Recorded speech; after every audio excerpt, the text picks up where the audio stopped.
Malam itu begitu sunyi. Langkah kaki Rasulullah dan Abu Bakar As-Siddiq begitu hati-hati menyusuri jalanan berbatu di luar kota Makkah. Mereka meninggalkan rumah Abu Bakar melalui pintu belakang agar tidak menarik perhatian. Angin malam berembus lembut, tetapi ketegangan tetap menyelimuti hati mereka. Mereka tahu, satu kesalahan saja bisa berarti kematian. Di balik kegelapan, di kejauhan, lampu-lampu dari rumah-rumah Quraisy masih menyala, dan di antara mereka ada sekumpulan lelaki yang bersiap memburu Rasulullah. Sayembara telah diumumkan, 100 ekor unta bagi siapa saja yang bisa menangkap Muhammad, hidup atau mati. Abu Bakar menoleh ke belakang dengan was-was. "Wahai Rasulullah, mereka akan segera menyadari bahwa kita telah pergi," bisiknya dengan cemas. Rasulullah tersenyum dengan penuh ketenangan. "Jangan takut Abu Bakar, Allah bersama kita." Mereka berjalan menuju arah selatan, bukan ke utara seperti yang diduga oleh kaum Quraisy. Pilihan ini bukan tanpa alasan, karena mereka ingin mengecoh para pengejar dan mengambil jalur yang tidak lazim. Setelah beberapa jam perjalanan melewati jalan yang berbatu dan menanjak, mereka akhirnya tiba di Gunung Sur, tempat persembunyian yang telah mereka pilih sebelumnya. Setibanya di kaki gunung, Abu Bakar memandang ke atas. Gunung Sur menjulang tinggi dengan jalan yang terjal dan sulit dilalui. Napasnya tersengal, tetapi ia tahu bahwa tidak ada pilihan lain. "Wahai Rasulullah, biarkan aku yang naik lebih dahulu. Aku harus memastikan tempat itu aman," kata Abu Bakar dengan penuh kesungguhan. Rasulullah mengangguk setuju. Dengan penuh kehati-hatian, Abu Bakar mendaki lebih dulu, memastikan tidak ada bahaya yang mengintai. Setibanya di mulut gua, ia masuk ke dalam dan mendapati banyak lubang kecil yang bisa menjadi sarang binatang berbisa. Tanpa ragu, ia menyobek kainnya dan menyumpal lubang-lubang itu satu persatu, tetapi 2 lubang masih tersisa tanpa penutup. Tanpa berpikir panjang, Abu Bakar duduk dan menutupinya dengan kakinya sendiri. Ia tahu mungkin ada bahaya di dalamnya, tetapi ia tidak peduli. Yang penting Rasulullah harus aman. "Wahai Rasulullah, masuklah. Tempat ini sudah aman," kata Abu Bakar. Rasulullah masuk dan segera berbaring di pangkuan sahabat setianya. Malam itu begitu panjang, tubuh Rasulullah yang lelah segera terlelap. Namun tak lama kemudian, sesuatu dari dalam lubang menggigit kaki Abu Bakar. Ia menahan sakit dengan sekuat tenaga agar tidak membangunkan Rasulullah. Air matanya jatuh tanpa suara, menetes ke pipi Rasulullah yang sedang tidur. Rasulullah terbangun dan melihat wajah Abu Bakar yang menahan kesakitan. "Apa yang terjadi, wahai sahabatku?" tanya beliau penuh khawatir. "Tidak apa-apa, wahai Rasulullah," jawab Abu Bakar dengan suara gemetar. Rasulullah melihat luka di kaki sahabatnya itu. Lalu dengan penuh kasih sayang, beliau meludahi bagian yang sakit dan mengusapnya. Seketika, rasa sakit itu pun hilang. Air mata Abu Bakar bukan hanya karena sakit, tetapi juga karena haru. "Aku rela mengorbankan apapun demi engkau, wahai Rasulullah," bisiknya. Di dalam gelapnya Gua Sur mereka menetap selama 3 hari. Rasulullah dan Abu Bakar radhiyallahu anhu berdiam diri dengan penuh kewaspadaan. Hanya suara angin yang berdesir di luar membisikkan ancaman kaum Quraisy yang masih mencari mereka dengan penuh amarah. Malam-malam di dalam gua itu bukanlah malam yang tenang. Setiap detik terasa begitu panjang, seolah-olah waktu berjalan begitu lambat. Namun mereka tidak sendiri. Ada tangan-tangan setia yang dengan penuh keberanian membantu mereka dalam persembunyian ini. Setiap malam, dalam kegelapan yang pekat, Abdullah bin Abu Bakar, putra Abu Bakar, datang dengan langkah hati-hati. Wajahnya selalu tegang, namun penuh dengan tekad.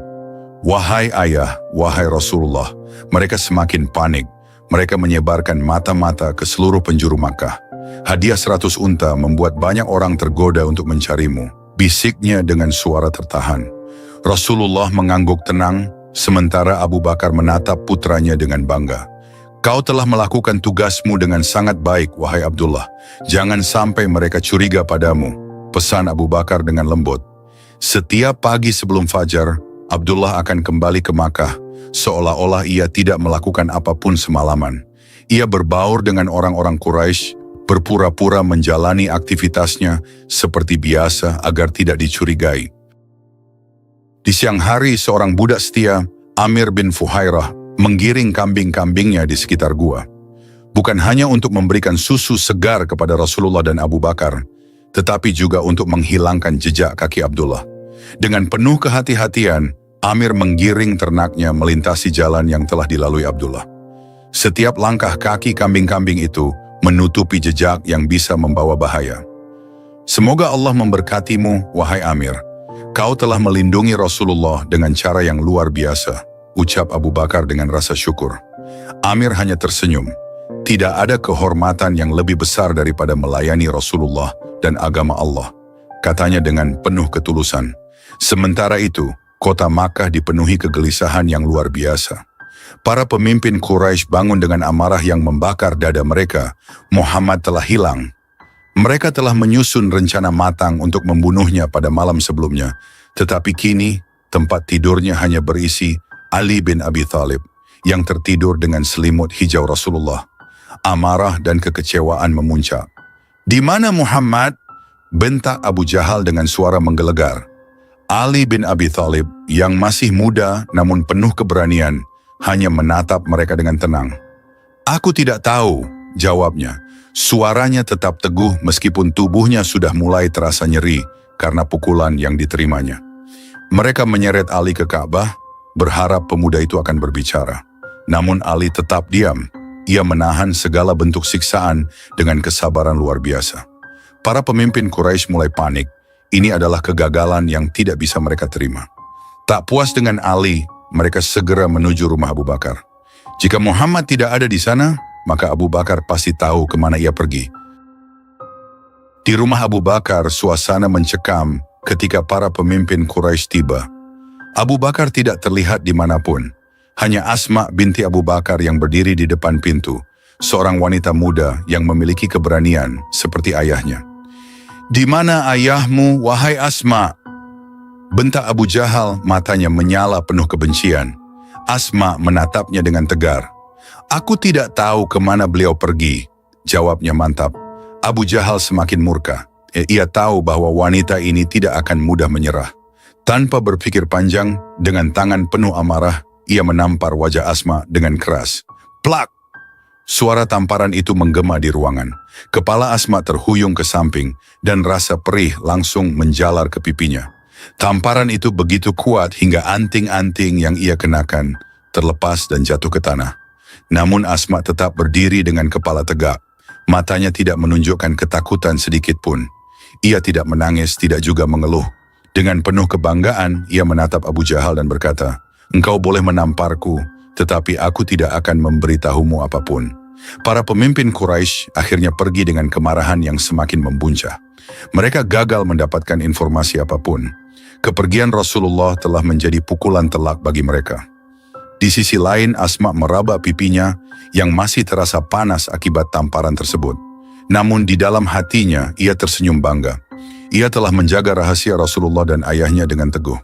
Keteguhan Ali bin Abi Thalib dan Asma binti Abu Bakar hari itu menjadi bukti bahwa iman tidak mudah digoyahkan oleh ancaman dan kekerasan. Mereka telah menanamkan teladan keberanian yang akan dikenang oleh seluruh umat Islam sepanjang masa. Abu Jahal menggeram marah. "Muhammad tidak bisa pergi jauh.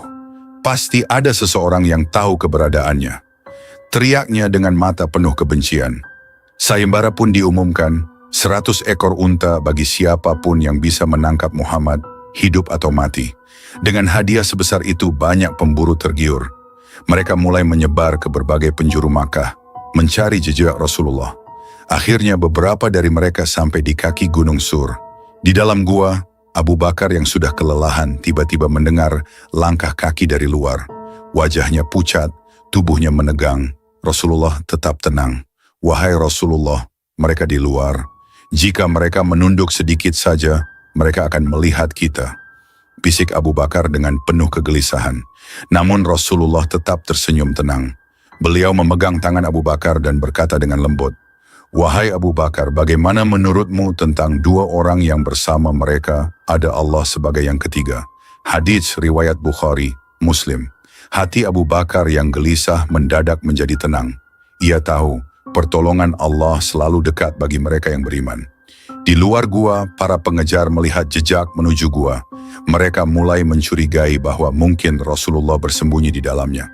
"Sebaiknya kita periksa ke dalam gua," ujar salah seorang dari mereka. Namun yang lain melihat sesuatu yang membuatnya ragu. Di mulut gua ada sarang laba-laba yang tampak sudah lama tidak tersentuh. Beberapa burung merpati juga bertengger dengan damai di sekitar gua. Tidak mungkin ada orang di dalam.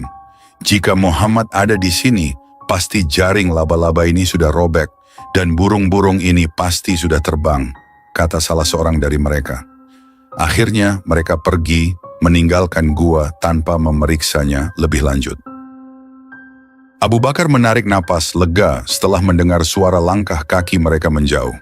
Rasulullah tersenyum dan berkata, "Lihatlah wahai Abu Bakar, Allah telah menjaga kita." Setelah 3 hari di dalam gua, mereka akhirnya memutuskan untuk melanjutkan perjalanan. Abdullah bin Abu Bakar yang setiap malam datang membawa berita memastikan bahwa situasi sudah lebih tenang. Amir bin Fuhairah juga telah menyiapkan unta yang akan membawa mereka pergi. Malam itu, dengan hati penuh syukur dan keyakinan, Rasulullah dan Abu Bakar meninggalkan Gua Sur, melanjutkan perjalanan menuju Madinah. Perjalanan ini bukan sekadar perjalanan fisik, tetapi perjalanan iman, keteguhan, dan bukti bahwa Allah selalu bersama orang-orang yang sabar dan beriman. Madinah kini menanti kedatangan Sang Nabi dan cahaya Islam akan segera menyinari seluruh penjuru dunia. Malam itu sunyi, hanya suara angin gurun yang sesekali berdesir melewati bebatuan.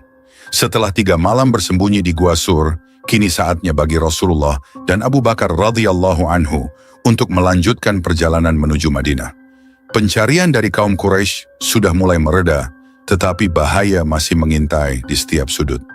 Abdullah bin Uraiqith, seorang penunjuk jalan yang masih dalam keadaan kafir, tetapi dapat dipercaya, telah tiba tepat waktu dengan 2 ekor unta yang sudah disiapkan. Abu Bakar melihat sekeliling dengan hati-hati, memastikan bahwa tidak ada mata-mata Quraisy yang mengikuti mereka. "Asma, apakah makanan sudah siap?" tanya Abu Bakar kepada putrinya, Asma binti Abu Bakar, yang telah menyiapkan perbekalan untuk perjalanan yang panjang ini. Asma tersenyum tipis, meskipun hatinya berat. Dengan tangan lembutnya, ia menyerahkan 2 kantong makanan yang telah diikat dengan ikat pinggangnya sendiri. Karena tidak memiliki tali tambahan, ia merobek kain ikat pinggangnya menjadi 2 bagian.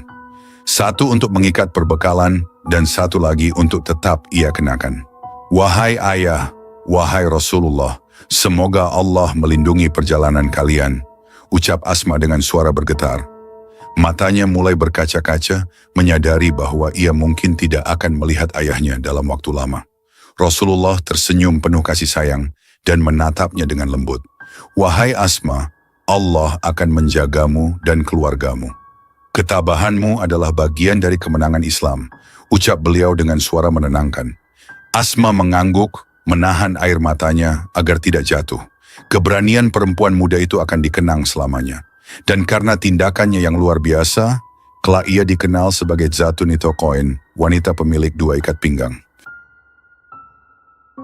Setelah perbekalan siap, Rasulullah, Abu Bakar, dan Abdullah bin Uraiqith mulai bergerak meninggalkan Gua Sur. Langkah-langkah kaki unta mereka hampir tak bersuara di atas pasir yang dingin. Mereka tidak mengambil rute biasa ke Madinah. Jika mengikuti jalur utama, kaum Quraisy pasti akan segera menyusul.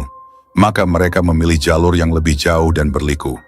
Mereka berjalan ke arah selatan terlebih dahulu, menjauh dari Madinah, kemudian berbelok ke barat mendekati pantai Laut Merah, sebelum akhirnya berbelok kembali ke utara menuju Madinah. Perjalanan itu panjang dan melelahkan.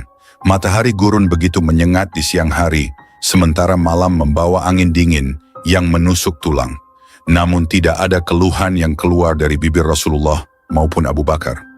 Mereka terus berjalan berpegang teguh pada janji Allah. Di tengah perjalanan, Abu Bakar sesekali menoleh ke belakang. Wajahnya dipenuhi kecemasan. "Ya Rasulullah, aku khawatir jika mereka mengejar kita," ujarnya dengan suara pelan. Rasulullah tersenyum tenang. "Jangan khawatir, wahai Abu Bakar. Allah bersama kita." Ketika mereka hampir mencapai daerah yang lebih aman, tiba-tiba debu berhamburan dari kejauhan. Abu Bakar segera menyadari apa yang terjadi. "Ya Rasulullah, ada seseorang yang mengejar kita," seru Abu Bakar dengan penuh kekhawatiran. Rasulullah tetap tenang. Sosok penunggang kuda yang mendekat adalah Suraqah bin Malik, seorang pemimpin suku yang ingin mendapatkan hadiah besar dari Quraisy, 100 ekor unta bagi siapapun yang bisa menangkap Rasulullah, hidup atau mati. Suraqah memacu kudanya dengan cepat. Kecepatan kuda itu membuatnya semakin mendekati Rasulullah. Abu Bakar semakin cemas, keringat dingin mulai mengalir di pelipisnya. "Ya Rasulullah, kita harus mempercepat langkah," ujar Abu Bakar. Namun Rasulullah hanya menatap ke depan dan berdoa kepada Allah. Tiba-tiba kejadian aneh terjadi. Saat Suraqah semakin dekat, kudanya tersandung dan jatuh ke tanah. Pasir menyembur ke udara dan Suraqah hampir terlempar dari pelana. Dengan marah, ia bangkit dan kembali menaiki kudanya. Ia memacu kudanya lagi, kali ini lebih cepat. Namun sebelum ia dapat mencapai Rasulullah, kaki kudanya kembali terperosok ke dalam pasir yang lembut. Suraqah mulai merasa ada kekuatan yang menghalangi jalannya. "Ada apa ini?" gumamnya dalam hati. Ia mencoba sekali lagi, namun kali ini, sebelum ia bisa bergerak lebih jauh, kedua kaki kudanya terperosok lebih dalam ke dalam pasir. Ia panik. Ia tahu ini bukan kejadian biasa. Dalam keadaan takut dan penuh kebingungan, ia berteriak, "Wahai Muhammad, aku tidak akan mengganggumu lagi. Aku tahu engkau dilindungi oleh kekuatan yang tidak bisa kulawan." Suraqah turun dari kudanya dan berjalan dengan hati-hati ke arah Rasulullah. Dengan penuh rasa hormat, ia berkata, "Wahai Muhammad, aku mohon ampun. Aku bersumpah tidak akan menyakitimu. Tolong doakan agar aku bisa keluar dari pasir ini." Rasulullah menatapnya dengan penuh kasih. Beliau kemudian berdoa kepada Allah, dan seketika kaki kuda Suraqah terlepas dari perangkap pasir itu. Dengan hati penuh ketakjuban, Suraqah berkata, "Wahai Muhammad, aku tahu engkau adalah seorang nabi. Aku berjanji tidak akan memberitahu Quraisy tentang keberadaanmu." Rasulullah tersenyum. "Pergilah, wahai Suraqah, dan di masa depan engkau akan mengenakan gelang kebesaran Kisra." Suraqah terdiam. Bagaimana mungkin seorang pelarian seperti Muhammad bisa meramalkan bahwa ia akan mengenakan gelang Kisra, penguasa Persia yang begitu besar? Namun ia menyimpan kata-kata itu di dalam hatinya. Setelah kejadian itu, perjalanan Rasulullah dan Abu Bakar semakin lancar.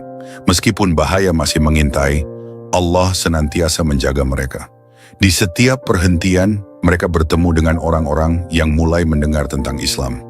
Beberapa dari mereka mulai tertarik, sementara yang lain masih ragu. Namun setiap langkah yang mereka ambil membawa Islam semakin dekat dengan kemenangan. Abu Bakar selalu memperhatikan Rasulullah di sepanjang perjalanan. Ia merasa bertanggung jawab untuk melindungi kekasih Allah ini. Kadang-kadang, ia berjalan di depan Rasulullah, kemudian pindah ke belakang, ke samping, dan kembali lagi ke depan. Melihat hal itu, Rasulullah tersenyum dan bertanya, "Apa yang sedang kau lakukan, wahai Abu Bakar?" Abu Bakar menjawab dengan suara penuh cinta dan pengorbanan, "Ya Rasulullah, aku takut ada bahaya di depan, maka aku berjalan di sana. Kemudian aku takut bahaya ada di belakang, maka aku berpindah ke belakang. Lalu aku khawatir bahaya datang dari samping, maka aku pun menjaga dari sana." Rasulullah memandang Abu Bakar dengan penuh kasih sayang. "Wahai Abu Bakar, sungguh besar cintamu kepadaku. Semoga Allah membalas kebaikanmu." Air mata Abu Bakar berlinang. Ia tidak peduli pada bahaya selama Rasulullah selamat.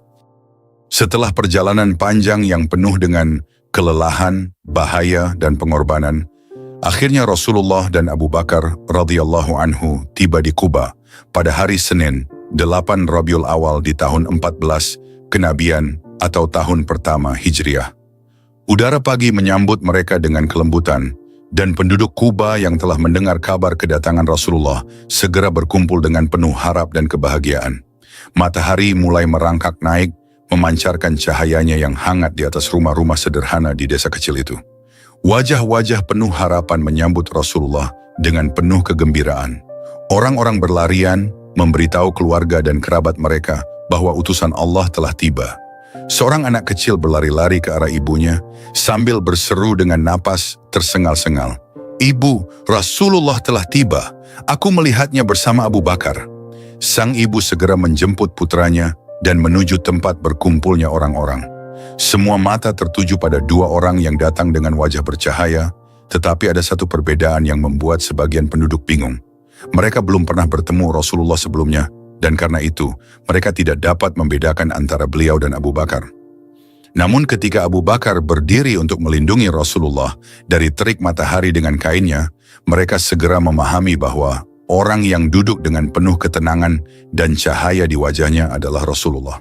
Seorang lelaki tua dari Bani Amr bin Auf maju ke depan, air matanya menetes karena kebahagiaan. Dengan suara bergetar ia berkata, "Wahai Rasulullah, kami telah lama menanti hari ini. Kami telah berdoa kepada Allah agar engkau sampai dengan selamat. Sekarang kami siap memberikan segala yang kami miliki untuk mendukungmu." Rasulullah tersenyum lembut dan menjawab dengan penuh kasih, "Semoga Allah memberkahi kalian dan rumah kalian. Aku datang bukan untuk mengambil apapun dari kalian, melainkan membawa cahaya dan rahmat dari Allah." Air mata haru menyelimuti penduduk Quba. Mereka menyadari bahwa sosok yang berdiri di hadapan mereka bukanlah sekadar pemimpin, tetapi seorang nabi yang membawa rahmat bagi seluruh alam. Selama 4 hari di Quba, Rasulullah tidak hanya beristirahat, tetapi juga segera membangun pondasi pertama bagi peradaban Islam di tanah Madinah, Masjid Quba. Ketika Rasulullah melihat tanah yang kosong, beliau menunjuk ke arah itu dan berkata kepada para sahabat, "Di sini kita akan membangun rumah Allah, tempat kita bersujud dan memujinya." Mata para sahabat berbinar penuh semangat. Mereka segera mengambil alat-alat sederhana dan mulai menggali tanah, menata batu-batu, serta mengangkat kayu dengan tangan mereka sendiri. Rasulullah turun langsung ke dalam kerja keras itu. Dengan tangan beliau sendiri, beliau mengangkat batu-batu dan meletakkannya pada posisi yang tepat. Abu Bakar berkata dengan lembut, "Ya Rasulullah, istirahatlah sebentar, biarkan kami yang mengerjakannya." Namun Rasulullah tersenyum dan menjawab, "Aku ingin menjadi bagian dari rumah Allah ini, sebagaimana kalian semua." Ali bin Abi Thalib radhiyallahu anhu, yang baru saja tiba dari Mekah setelah menyelesaikan tugasnya pun langsung bergabung dalam pembangunan masjid itu. Wajahnya penuh peluh, tetapi hatinya penuh kebahagiaan karena bisa kembali bersama Rasulullah. Saat itu seorang anak kecil dari kaum Ansyar bertanya dengan polos, "Wahai Rasulullah, apakah Allah melihat kita saat kita membangun masjid ini?" Rasulullah tersenyum dan menjawab, "Allah melihat setiap niat dan amal hambanya. Bahkan batu terkecil yang kalian letakkan di sini akan menjadi saksi kebaikan kalian pada hari kiamat." Air mata kebahagiaan mengalir dari wajah penduduk Quba. Mereka bekerja lebih semangat lagi. Setiap batu yang mereka angkat, setiap debu yang menyelimuti pakaian mereka, semuanya menjadi bagian dari sejarah Islam yang agung. Dalam waktu 4 hari, Masjid Quba akhirnya berdiri kokoh. Itu adalah masjid pertama yang dibangun dalam Islam, dan Rasulullah sendiri mengimami sholat di sana. Allah mengabadikan keberkahan masjid ini dalam Al-Quran. Sesungguhnya masjid yang didirikan atas dasar takwa, Masjid Quba, sejak hari pertama lebih patut kamu sholat di dalamnya.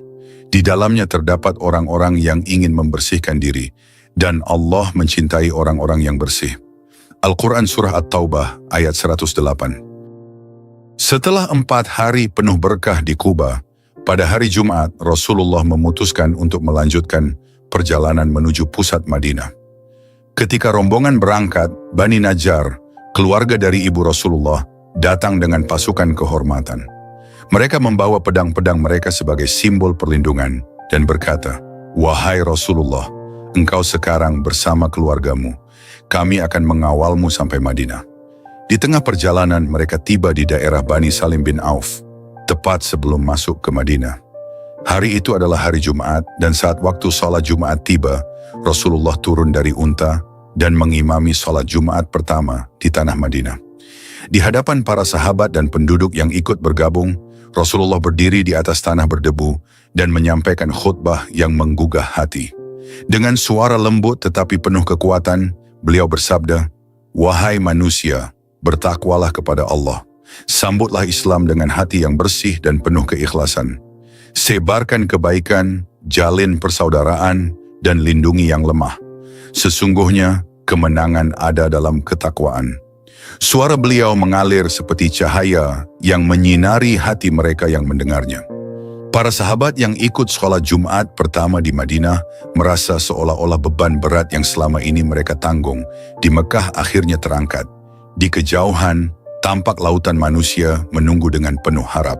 Hari itu bukan sekadar kedatangan seorang pemimpin, tetapi lahirnya sebuah peradaban baru di tanah yang kini disebut Madinatur Rasul, kota Rasulullah. Setelah menyelesaikan sholat Jumat di lembah Bani Salim bin Auf, Rasulullah dan rombongan kembali melanjutkan perjalanan menuju pusat Madinah. Udara terasa lebih sejuk dibandingkan sebelumnya, seakan-akan angin pun ikut membawa kabar gembira bahwa utusan Allah telah tiba di tanah yang kelak menjadi pusat cahaya Islam. Berita kedatangan Rasulullah telah tersebar di seluruh pelosok Madinah. Setiap orang lelaki, wanita, hingga anak-anak keluar dari rumah mereka, berdiri di sepanjang jalan, berharap bisa melihat wajah manusia paling mulia yang mereka rindukan. Dari kejauhan, debu beterbangan akibat iring-iringan perjalanan membuat hati mereka semakin berdebar.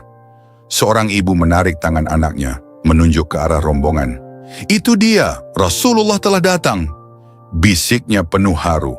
Anak-anak kecil berlarian di jalanan, mengangkat tangan mereka ke langit dan menyanyikan syair penyambutan yang menggema di seluruh kota. "Telah terbit bulan purnama di atas kami dari lembah Wada, maka wajiblah bagi kami untuk bersyukur. Selama ada orang yang menyeru kepada Allah." Mata Rasulullah berkaca-kaca melihat pemandangan itu. Setelah bertahun-tahun mengalami penindasan, hinaan, dan pengusiran di Mekah, kini beliau disambut sebagai seorang pemimpin, seorang yang dicintai, dan seseorang yang mereka siap lindungi dengan segala yang mereka miliki. Setiap kali Rasulullah melewati sebuah rumah, para pemiliknya berusaha menghentikan untanya. Mereka ingin menjadikan rumah mereka sebagai tempat singgah bagi Rasulullah. "Ya Rasulullah, tinggallah di rumahku. Aku akan melayanimu dengan segenap jiwa dan ragaku." Seru salah seorang sahabat dari kaum Ansyar. Yang lain pun tidak mau kalah. "Tidak ya Rasulullah, rumahku lebih luas. Engkau akan lebih nyaman tinggal bersamaku." Namun Rasulullah tersenyum lembut dan berkata, "Biarkan ia berjalan, karena ia sedang diperintahkan oleh Allah." Unta Rasulullah terus melangkah dengan tenang di antara lautan manusia yang penuh harap. Semua orang menahan napas, menunggu di mana hewan tersebut akan berhenti. Dengan langkah anggun, unta itu tiba-tiba berlutut di atas sebidang tanah kosong. Seolah mendapat isyarat dari Allah, ia bangkit kembali, berjalan beberapa langkah, lalu kembali ke tempat semula dan duduk diam. Rasulullah turun dari punggung unta dan bertanya, "Siapakah yang rumahnya paling dekat dengan tempat ini?" Maka Abu Ayyub Al-Ansyari, seorang lelaki dari kaum Ansyar yang penuh kebaikan, maju ke depan dan berkata, "Aku ya Rasulullah." Dengan penuh ketulusan, Rasulullah berkata, "Maka disinilah tempat tinggalku." Wajah Abu Ayyub bersinar penuh kebahagiaan. Tidak ada kehormatan yang lebih besar baginya selain menjadikan rumahnya sebagai tempat tinggal Rasulullah. Dia segera mengantar Rasulullah masuk ke rumahnya yang sederhana, namun dipenuhi dengan cahaya keberkahan. Beberapa hari setelah menetap di Madinah, istri Rasulullah, Saudah, tiba bersama kedua putri beliau, Fatimah dan Ummu Kulsum. Selain itu, Usamah bin Zaid, Ummu Aiman, serta Abdullah bin Abu Bakar yang membawa keluarga Abu Bakar juga ikut hijrah ke Madinah. Saat melihat keluarganya tiba dengan selamat, Rasulullah mengangkat tangan ke langit dan berdoa, "Ya Allah, jadikanlah kami mencintai Madinah sebagaimana kami mencintai Mekah. Bahkan lebih dari itu, berikanlah kesehatan bagi kami, berkahilah takaran dan ukurannya, serta jauhkanlah penyakit demamnya dari kami, dan tempatkanlah di Juhfah." Doa Rasulullah adalah bukti betapa dalam cintanya kepada kota yang baru saja ia singgahi. Sebuah kota yang akan menjadi pusat peradaban Islam, kota yang kelak akan menyebarkan cahaya ke seluruh dunia. Hari itu, fase pertama kehidupan Rasulullah telah berakhir. Setelah 13 tahun berdakwah di Mekah, beliau kini memulai perjuangan baru di Madinah. Disinilah Rasulullah akan membangun masyarakat Islam yang sesungguhnya, menyatukan kaum Ansyar dan Muhajirin, serta menjadikan Islam sebagai sistem hidup yang sempurna. Saat matahari mulai terbenam, Rasulullah berdiri di depan para sahabatnya yang berkumpul di sekitar rumah Abu Ayyub. Dengan suara penuh keteguhan, beliau bersabda, "Wahai saudaraku, hari ini kita telah tiba di tempat yang aman. Namun ingatlah, tugas kita belum selesai. Kita akan membangun Madinah sebagai kota Islam, kota yang dipenuhi keadilan, kedamaian, dan kasih sayang. Kita akan hidup bersama sebagai satu umat, satu saudara dalam naungan Islam." Para sahabat yang mendengar ucapan itu mengangguk dengan penuh keyakinan. Hati mereka bergetar, menyadari bahwa mereka sedang menjadi saksi sebuah sejarah baru yang akan mengubah dunia. Di langit Madinah, bintang-bintang bersinar lebih terang malam itu. Seakan-akan mereka ikut bersaksi bahwa Islam telah menemukan rumahnya dan perjuangan Rasulullah baru saja dimulai.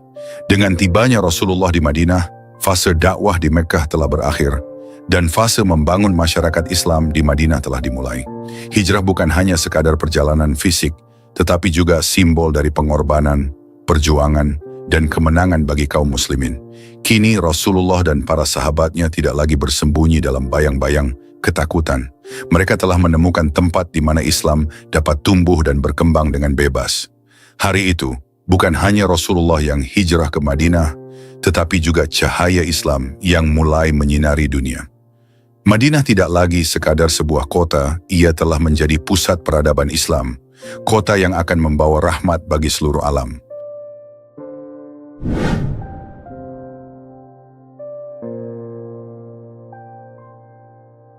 Setelah melewati berbagai ujian berat di Mekah dan perjalanan hijrah yang penuh tantangan, Rasulullah kini telah memasuki babak baru dalam perjuangannya.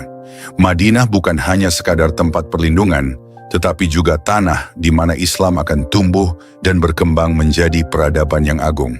Namun, membangun masyarakat yang harmonis di kota ini bukanlah perkara mudah. Madinah memiliki komposisi penduduk yang beragam dengan berbagai kepentingan, keyakinan, dan latar belakang. Rasulullah harus menyatukan kaum muslimin, menghadapi kaum munafik, dan berhadapan dengan kaum Yahudi yang sudah lama mengakar dalam sistem sosial dan ekonomi Madinah. Ini adalah awal dari perjuangan baru. Madinah dipenuhi kegembiraan setelah kedatangan Rasulullah. Tetapi di balik itu terdapat tantangan besar yang harus segera diselesaikan. Perbedaan status sosial antara kaum Muhajirin dan Ansyar. Kaum Muhajirin adalah para sahabat yang hijrah dari Mekkah, meninggalkan seluruh harta, keluarga, dan rumah mereka. Mereka datang ke Madinah dengan tangan kosong, tanpa harta dan tempat tinggal. Sementara itu, kaum Ansyar adalah penduduk asli Madinah yang sudah lebih dulu memiliki rumah dan kehidupan yang mapan. Suatu malam Rasulullah mengumpulkan seluruh kaum Muhajirin dan Ansyar di Masjid Nabawi. Dengan suara lembut namun penuh ketegasan, beliau bersabda, "Wahai saudara-saudaraku, kita adalah satu umat. Tidak ada perbedaan antara kita kecuali ketakwaan. Allah telah mengikat hati kalian dengan Islam, dan kini aku ingin kalian menjadi saudara dalam iman, bukan hanya dalam kata-kata, tetapi dalam kehidupan sehari-hari." Para sahabat terdiam, mereka memahami makna dalam ucapan Rasulullah. Kemudian Rasulullah mempersaudarakan kaum Muhajirin dan Ansyar dalam ikatan yang disebut Mu'akhah, persaudaraan Islam. Salah satu peristiwa paling mengharukan dalam Mu'akhah adalah ketika Abdurrahman bin Auf, seorang Muhajirin yang dulunya saudagar kaya di Mekkah, dipersaudarakan dengan Sa'ad bin Rabi', seorang Ansyar yang dermawan. Dengan penuh ketulusan, Sa'ad berkata, "Saudaraku, aku memiliki 2 kebun, ambillah salah satunya. Aku juga memiliki 2 istri, jika kau menghendaki, aku akan menceraikan salah satunya untukmu, agar kau bisa menikahinya setelah iddahnya selesai." Mata Abdurrahman bin Auf berkaca-kaca, tetapi dia tersenyum dan menjawab dengan penuh kesopanan, "Semoga Allah memberkahi harta dan keluargamu, wahai saudaraku. Aku tidak ingin mengambil hartamu. Cukup tunjukkan aku jalan menuju pasar agar aku bisa berdagang dan mencari nafkah sendiri." Sikap ini menggambarkan betapa persaudaraan Islam bukan hanya sekadar kata-kata, tetapi telah menjadi pengorbanan nyata. Tidak ada iri hati, tidak ada kesenjangan sosial, hanya cinta karena Allah. Di balik kebahagiaan dan persaudaraan kaum muslimin, muncul ancaman baru yang lebih berbahaya dibanding kaum Quraisy. kaum munafik. Tokoh utama kaum munafik adalah Abdullah bin Ubay bin Salul. Sebelum kedatangan Islam, ia hampir menjadi pemimpin Madinah yang disegani. Namun setelah Islam menyebar dan Rasulullah mendapatkan dukungan luas, impiannya untuk menjadi pemimpin pupus. Ia pura-pura masuk Islam, tetapi di dalam hatinya ia menyimpan kebencian yang mendalam terhadap Rasulullah dan kaum muslimin. Di hadapan Rasulullah, ia berbicara dengan penuh hormat, tetapi di belakang, ia merancang berbagai fitnah dan propaganda untuk melemahkan Islam. Suatu hari, salah seorang sahabat datang mengadu kepada Rasulullah. "Ya Rasulullah, Abdullah bin Ubay telah mengatakan bahwa engkau adalah beban bagi Madinah, dan jika engkau serta kaum muhajirin tidak segera keluar, ia akan mengusir kalian." Mendengar ini, Umar bin Khattab yang terkenal dengan keberaniannya berkata dengan geram, "Ya Rasulullah, izinkan aku menebas leher munafik itu. Dia hanya akan menjadi duri dalam daging bagi kita." Namun Rasulullah menenangkan Umar dan berkata, "Tidak wahai Umar, aku tidak ingin orang-orang berkata bahwa Muhammad membunuh sahabatnya sendiri." Dengan kebijaksanaan dan kesabaran, Rasulullah tidak langsung menyingkirkan kaum munafik, tetapi membiarkan mereka terbongkar sendiri melalui perbuatan mereka yang penuh tipu daya. Kaum Yahudi telah lama menetap di Madinah. Mereka menguasai perdagangan, ekonomi, dan memiliki kekuatan politik. Ada 3 suku besar Yahudi di Madinah: Bani Qainuqa, Bani Nadhir, Bani Quraisyah. Mereka awalnya menerima Islam dengan pura-pura, tetapi di dalam hati mereka tersimpan rasa iri dan kebencian. Mereka mengetahui bahwa akan datang seorang nabi dari kalangan Bani Israel, tetapi ternyata nabi terakhir berasal dari bangsa Arab, bukan Yahudi.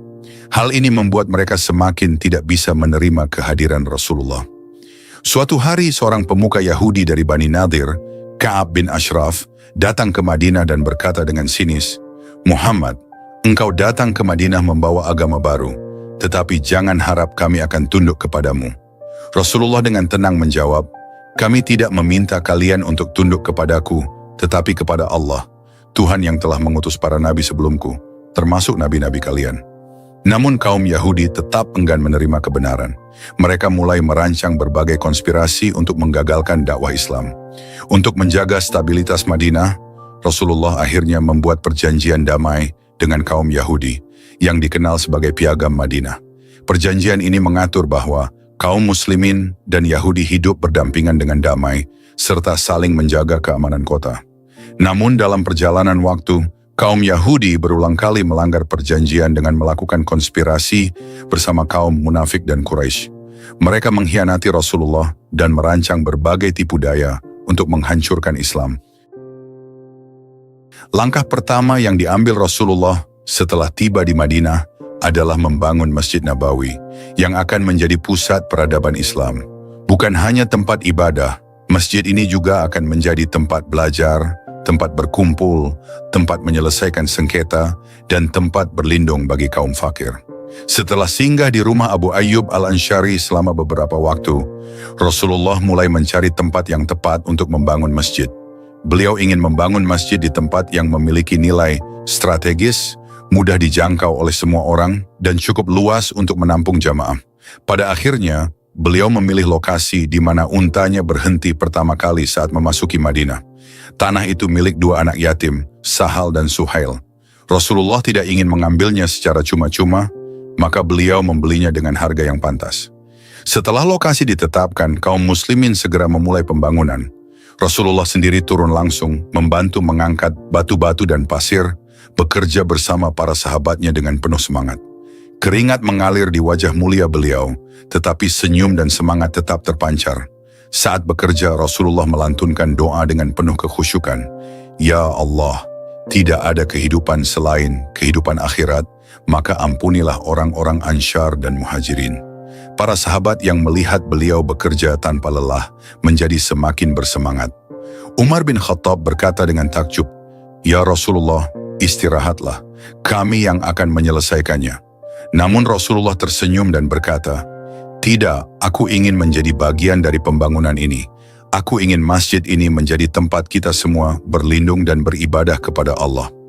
Konstruksi Masjid Nabawi sangat sederhana, tetapi memiliki keberkahan yang luar biasa.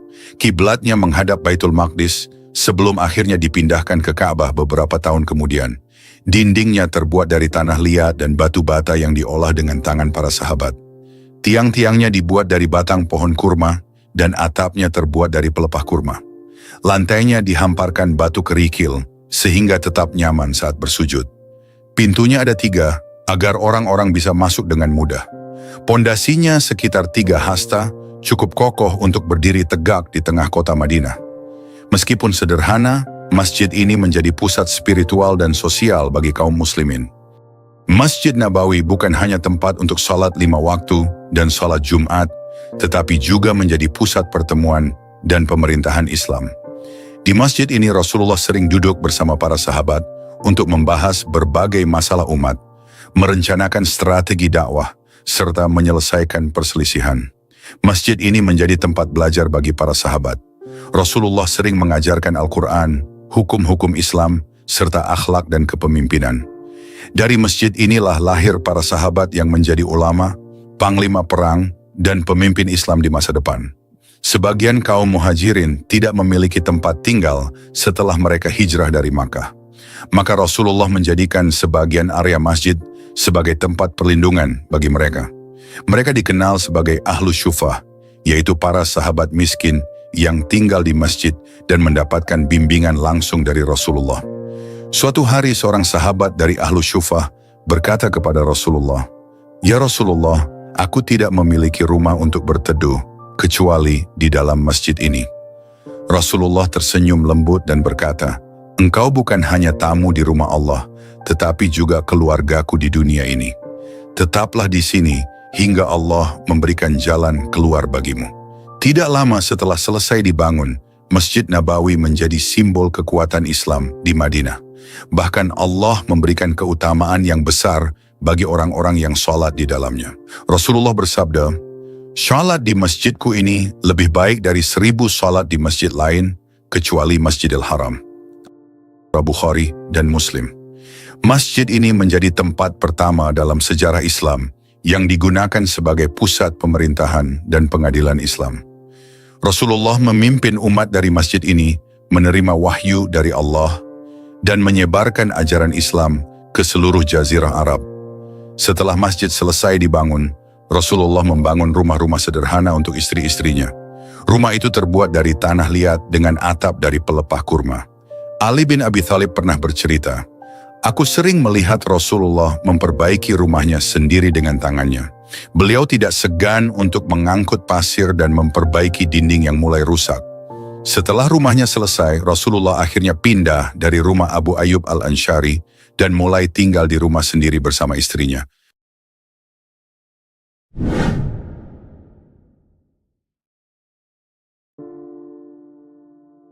Setelah mempersaudarakan kaum Muhajirin dan Ansyar, Rasulullah mengambil langkah berikutnya dalam membangun pondasi masyarakat Islam yang kuat dan harmonis.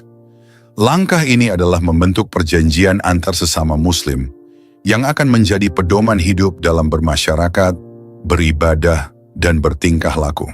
Perjanjian ini berisi 16 butir aturan yang secara umum menegaskan bahwa kaum muslimin harus bersatu, saling tolong-menolong, menjaga kehormatan satu sama lain, tidak saling menzalimi, dan menjadikan Allah serta Rasul-Nya sebagai rujukan dalam menyelesaikan perselisihan.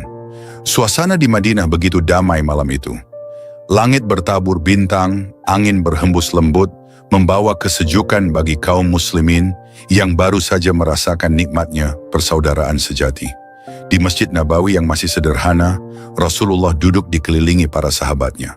Wajah beliau penuh ketenangan, namun tatapan matanya memancarkan ketegasan seorang pemimpin. "Wahai sahabatku," ujar Rasulullah dengan suara yang lembut tetapi penuh wibawa, "kita telah menjadi satu umat, satu keluarga. Islam telah menyatukan kita dalam keimanan, dan kini kita harus memiliki aturan yang akan menjaga keharmonisan di antara kita." Para sahabat saling berpandangan. Mereka memahami bahwa ini adalah langkah besar dalam menata kehidupan baru di Madinah. Kemudian Rasulullah mulai menyusun perjanjian Islam yang berisi aturan-aturan dasar dalam kehidupan bermasyarakat. Ketika Rasulullah membacakan isi perjanjian, setiap kata yang terucap menjadi cahaya yang menerangi hati para sahabat. Kita adalah satu umat yang harus bersatu dan saling menolong. Para sahabat mengangguk setuju, menyadari bahwa kekuatan Islam ada dalam persatuan dan kebersamaan. Tidak boleh ada di antara kita yang menzalimi saudaranya. Bilal bin Rabah yang dulu menjadi budak di Makkah meneteskan air mata.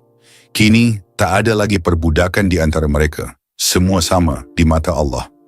Kita harus menjaga kehormatan, jiwa, dan harta satu sama lain. Kaum muhajirin yang meninggalkan semua harta mereka di Makkah tersenyum haru. Mereka tahu di Madinah mereka akan selalu dilindungi dan dihormati. Dalam setiap perselisihan, kita harus merujuk kepada Allah dan Rasul-Nya.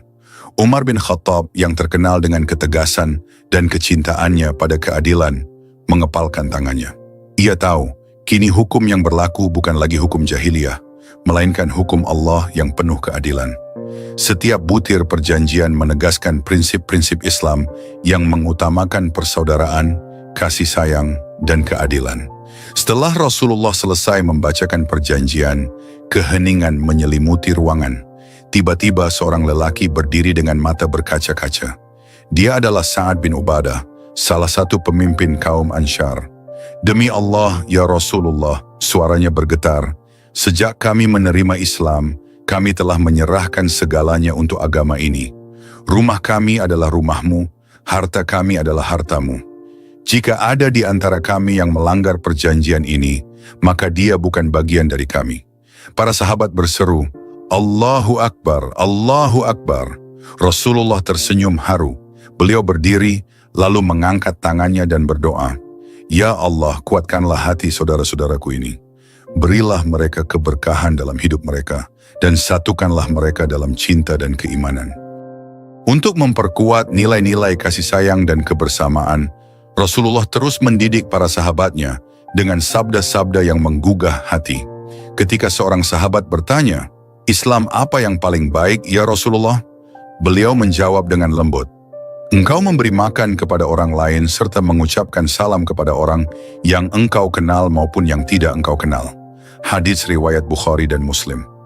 Mendengar jawaban itu, Abu Dzar al-Ghifari meneteskan air mata. Dulu ia pernah menjadi seorang musafir yang kelaparan dan tidak ada yang peduli kepadanya. Kini Islam mengajarkan untuk saling berbagi, bahkan kepada orang yang tidak dikenal.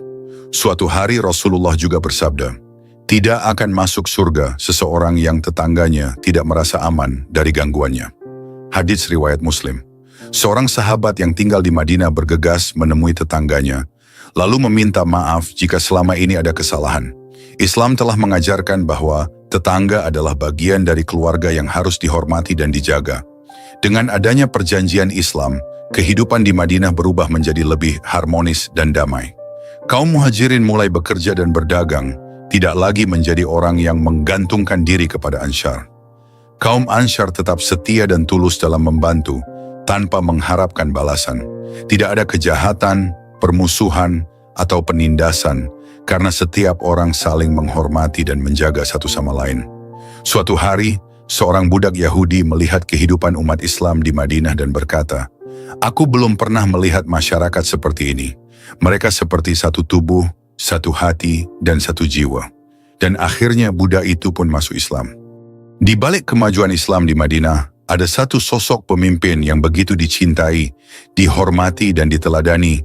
Dialah Rasulullah. Suatu hari seorang lelaki miskin datang menemui Rasulullah dengan wajah penuh kesedihan. Ya Rasulullah, katanya pelan, aku tidak memiliki apa-apa. Aku lapar, anak-anakku menangis, dan aku tidak tahu harus bagaimana. Tanpa ragu Rasulullah mengambil sepotong roti dan menyerahkannya kepadanya. Ini untukmu dan keluargamu, ujar beliau dengan lembut.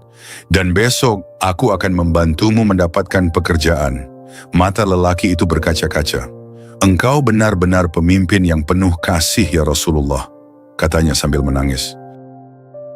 Madinah, kota yang menjadi tempat hijrah Rasulullah, kini telah berubah menjadi pusat peradaban Islam yang mulai berkembang pesat. Namun di tengah semangat baru ini, ada tantangan besar yang harus dihadapi. Keberadaan kaum Yahudi yang memiliki pengaruh besar dalam masyarakat Madinah. Kaum Yahudi telah menetap di Madinah selama bertahun-tahun. Mereka adalah kelompok yang kaya dan berpendidikan, memiliki keahlian dalam perdagangan, dan menguasai ekonomi Madinah. Namun sejak kedatangan Islam, mereka merasa keberadaan mereka mulai terancam. Rasulullah memahami betul bahwa stabilitas Madinah bergantung pada hubungan antara Muslim, kaum musyrikin yang mulai melemah, dan kaum Yahudi. Maka beliau mengambil langkah besar untuk membangun perjanjian yang akan mengatur hubungan mereka. Pada suatu pagi yang tenang, pemuka-pemuka Yahudi dipanggil untuk bertemu dengan Rasulullah di Masjid Nabawi. Para sahabat berkumpul di sekeliling beliau, menyaksikan pertemuan penting ini. Beberapa orang dari suku Bani Qainuqa, Bani Nadir, dan Bani Quraizah duduk dengan wajah serius, sementara Abu Bakar, Umar, dan Ali bin Abi Thalib berdiri di sisi Rasulullah, siap mendukungnya. Rasulullah menatap mereka dengan penuh ketegasan, namun tetap dengan pandangan yang penuh kasih dan kebijaksanaan. Wahai kaum Yahudi, Rasulullah membuka pembicaraan. Hari ini aku ingin kita membuat sebuah perjanjian. Sebuah perjanjian yang akan menjadikan Madinah sebagai tempat yang aman bagi kita semua. Seorang pemuka Yahudi, Huyai bin Akhtab, menatap Rasulullah dengan tajam. Apa yang engkau maksud, wahai Muhammad? Tanyanya dengan suara penuh kehati-hatian.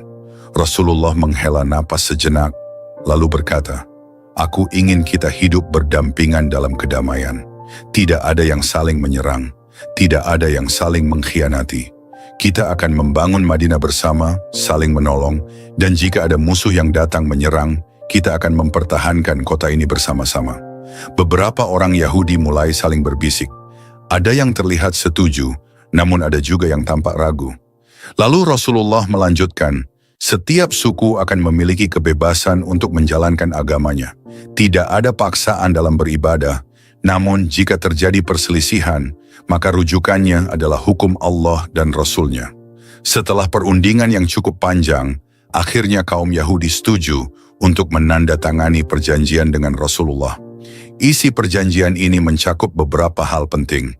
Kehidupan di Madinah harus dijaga dengan damai. Tidak boleh ada permusuhan antara kaum muslimin dan Yahudi. Kaum Yahudi memiliki kebebasan beragama. Tidak ada paksaan untuk masuk Islam. Jika ada musuh yang menyerang Madinah, semua penduduk, baik Muslim maupun Yahudi, harus bersatu untuk mempertahankan kota ini. Tidak boleh ada pengkhianatan atau konspirasi terhadap salah satu pihak. Jika terjadi perselisihan di antara mereka, maka keputusan akhir berada di tangan Rasulullah sebagai pemimpin tertinggi Madinah. Saat perjanjian ini dibacakan, wajah para sahabat berseri-seri. Mereka tahu bahwa ini adalah langkah besar dalam membangun negara Islam yang kuat. Namun di antara kaum Yahudi, ada beberapa yang masih terlihat ragu dan gelisah. Hati mereka tidak sepenuhnya menerima perjanjian ini, tetapi mereka tidak bisa menolaknya secara terang-terangan. Setelah perjanjian ditandatangani, para sahabat bersujud syukur. Abu Bakar mendekati Rasulullah dengan air mata yang berlinang. Ya Rasulullah, ini adalah anugerah besar dari Allah. Kini Madinah telah menjadi tempat yang aman bagi kita. Umar bin Khattab menepuk pundak Rasulullah dengan penuh bangga. Demi Allah, engkau adalah pemimpin yang paling bijaksana, ya Rasulullah. Tidak ada yang lebih baik darimu dalam mengatur umat ini. Rasulullah tersenyum, tetapi beliau tetap waspada. Beliau tahu bahwa meskipun perjanjian telah dibuat, tidak semua orang akan menepatinya. Di pihak Yahudi, ada yang menerima perjanjian ini dengan ikhlas, tetapi ada juga yang menyembunyikan kebencian di dalam hati mereka. Beberapa pemimpin Yahudi dari Bani Quraizah dan Bani Nadir terlihat tidak begitu senang dengan perjanjian ini.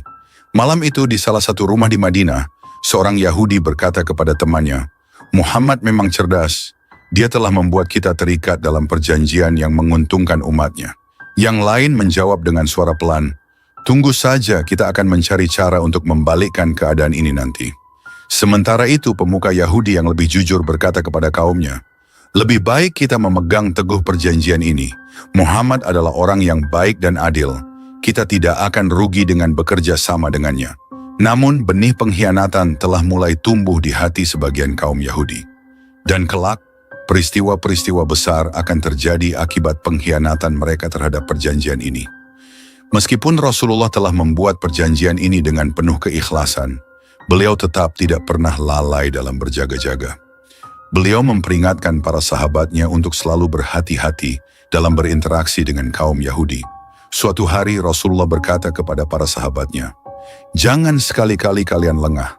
Jika mereka benar-benar berpegang teguh pada perjanjian ini, maka kita akan hidup damai bersama mereka. Tetapi jika mereka mengkhianati kita, maka Allah akan menunjukkan kebenaran kepada kita." Dengan adanya perjanjian dengan kaum Yahudi, Rasulullah telah melengkapi fondasi utama dalam membangun masyarakat Madinah. Kaum muslimin telah bersatu dalam ukhuwah yang kokoh. Hubungan antara Muslim dan Yahudi telah diatur dengan jelas. Madinah kini menjadi sebuah negara yang memiliki pemimpin, hukum, dan sistem sosial yang teratur. Namun perjalanan masih panjang. Tidak semua orang bisa menerima kebangkitan Islam. Dan kelak, pengkhianatan akan terjadi dan Madinah akan menghadapi ujian besar. Namun satu hal yang pasti, Islam akan tetap tegak dan cahaya kebenaran tidak akan pernah padam. Sahabat umat Muslim, episode ke-7 ini kita cukupkan sampai di sini. Namun perjalanan hidup Rasulullah masih panjang dan penuh dengan hikmah yang luar biasa. Jangan lewatkan episode-episode selanjutnya untuk terus mengikuti kisah perjuangan beliau dalam menyebarkan Islam.